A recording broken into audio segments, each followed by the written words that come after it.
Dangal greetings everyone, this is our group presentation.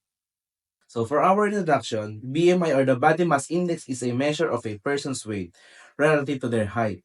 So it is used as a tool to determine whether an individual is healthy, overweight, or underweight. In this project, we will create a program that calculates person's BMI. Go.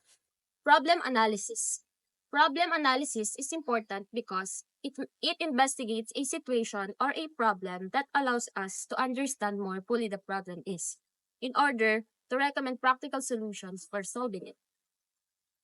Problem analysis involves the IPO or input, process, and output because it provides a clear and structured representations on how data flows through a process or a situation.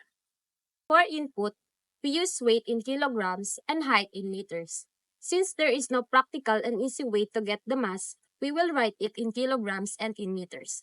For the process, we use algorithm. So for the step 1, we will prompt the user to input weight in kilograms. Step 2, read and store user's kilograms. Step 3, prompt user to input height in meters. Step 4, read and store user's meters. Step 5, calculate and store the sum.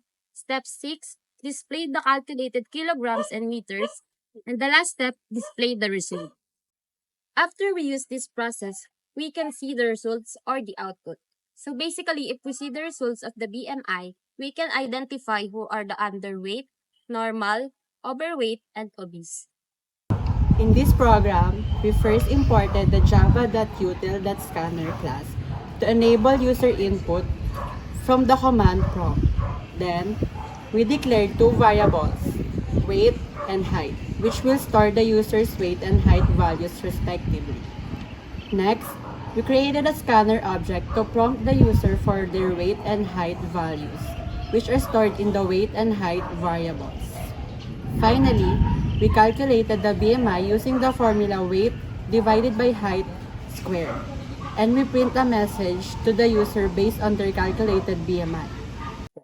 This code snippet prompts the user to input their weight and height, calculates the body mass index or BMI using the formula BMI equals weight divided by height squared, and then prints the weight, height, and BMI.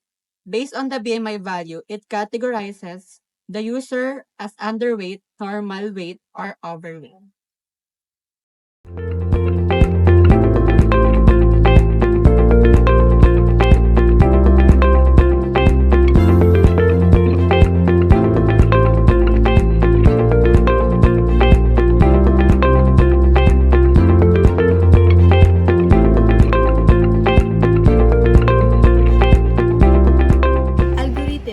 writing the code, we must have a plan or an algorithm.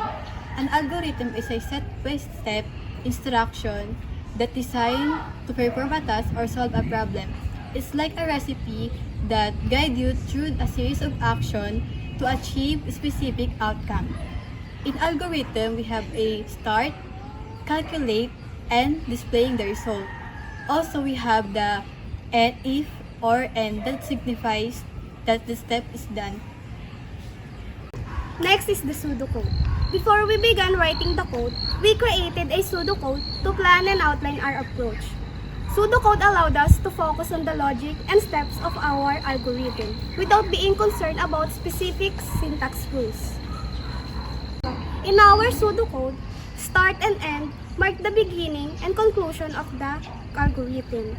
We use terms like prompt, read, display, if, and else to describe the actions and decision-making processes in a clear and understandable way. Now, let's take a look at how the BMI calculator program works. The program will start by initializing a scanner object that will accept input from the terminal. This will be represented by a process shape. The program then asks the user to input their height in meters and weight in kilograms. This will be represented by a process shape. Once the user inputs their height and weight, the program calculates their BMI using the formula weight divided by height squared.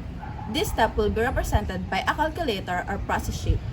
The program then outputs whether the calculated BMI is within the healthy, underweight, or overweight based on the World Health Organization standard BMI. This will be represented by an output sheet. So, as you can see, the program is simple and easy to follow. By inputting your weight and height into the program, you can get your BMI and know whether you are considered healthy, underweight, or overweight according to BMI calculation. Thank you very much.